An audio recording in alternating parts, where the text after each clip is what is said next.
What's good, YouTube? It's your boy Quinn Wade, basketball analysis, coming to you with an NBA breakdown on Damian Lillard. 21 points, 6.2 assists, 2.7 turnovers, 1.2 steals, 43 from the field, 34 from the three-point, 86 from the free throw, and 4.6 rebounds for the season of 2014-2015. He was an all.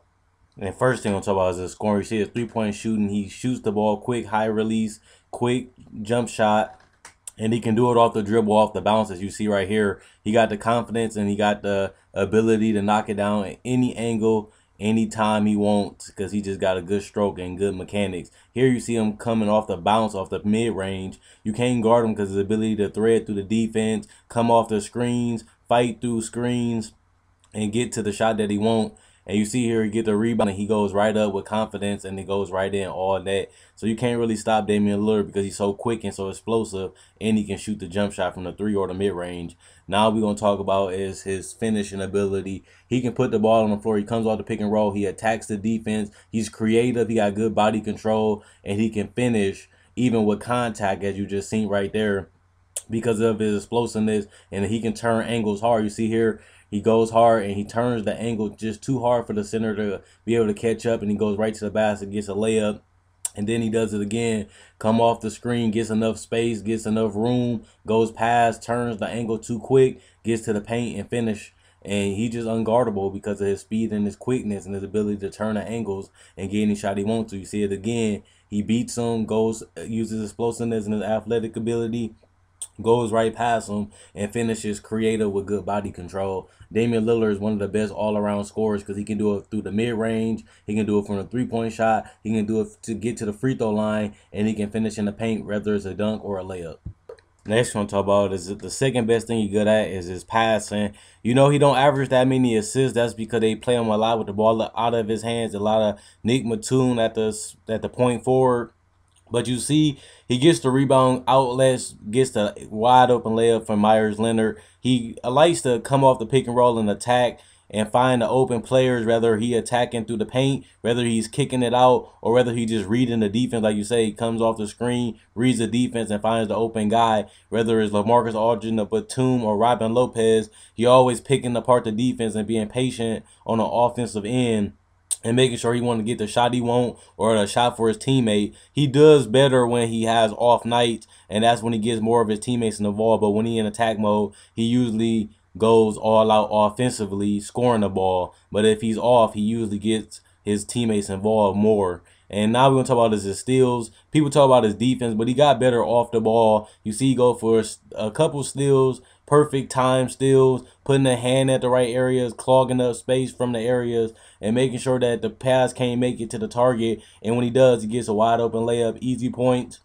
And right here you see him crowding Rudy Gobert and forcing the turnover. So his defense still needs a little work, especially his pick and roll defense, and fighting through screens definitely needs work to keep up with the better point guards in the league. He got to really get better on the pick and roll defense, and we already know that. But his defense still got to improve, but he got a whole lot better this year, I believe, defensively. Next, we're going to talk about is his shot selection. I think that's one of the biggest holes in his game is that he's a high confident player. He knows how to get his shot, any shot he wants to, but with that comes a little risk like LaMarcus Aldridge. They have the ability to get anywhere they want on the court because of the screens, because of their players, and because of the floor spacing. But they just settle for too many jump shots. And I like that in this game. He shot efficient from the field because he kept getting into the paint. He kept attacking.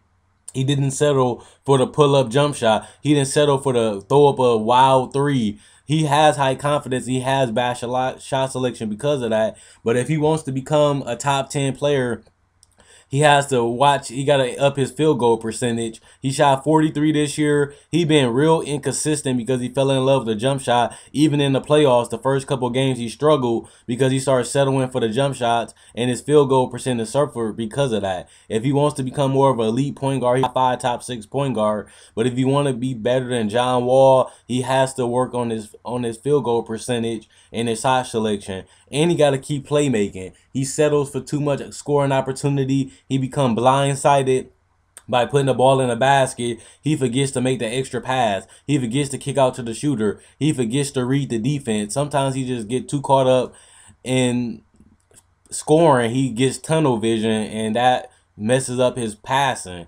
And he will average more assists. But like I said, sometimes he just don't have the ball in his hands enough to get a high amount of assists sometimes. Sometimes they run a lot of different plays and a lot of isolations in Portland that his assists never going to be 8 to 9 because of how the system Terry Stotts run.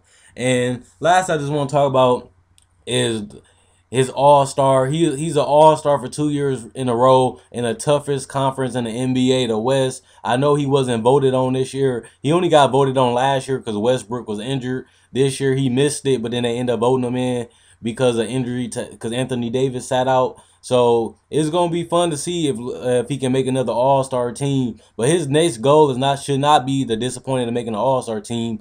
Damian Lillard should be focusing on making an All NBA first or second team for the first time in his career, which means take his game to a whole nother level again, so that way he can reach a higher level of goal, and that's be one of the elite players in the league. I think he got potential. He got the skill set. He got the veteranness. He got the poise and maturity. Now let's see, can he put it together and become one of the top 10 players in the league. And we're going to see if he's going to do it. He already had top 5 point guard, top 6, top 5 point guard. Now let's see, can he get to the top 10 players in the league in an all NBA selection, first or second team. That should be the next goal for him to set. So let me know what you guys think. Comment, like, subscribe, and share. Also, check out my older videos. If you like this video, like my older videos, subscribe. Quinn Wade, Basketball Knowledge, signing out. Hope you guys enjoyed the video. Hope you guys enjoyed the rest of your day. And let me know what you guys think about these videos in the comment section below.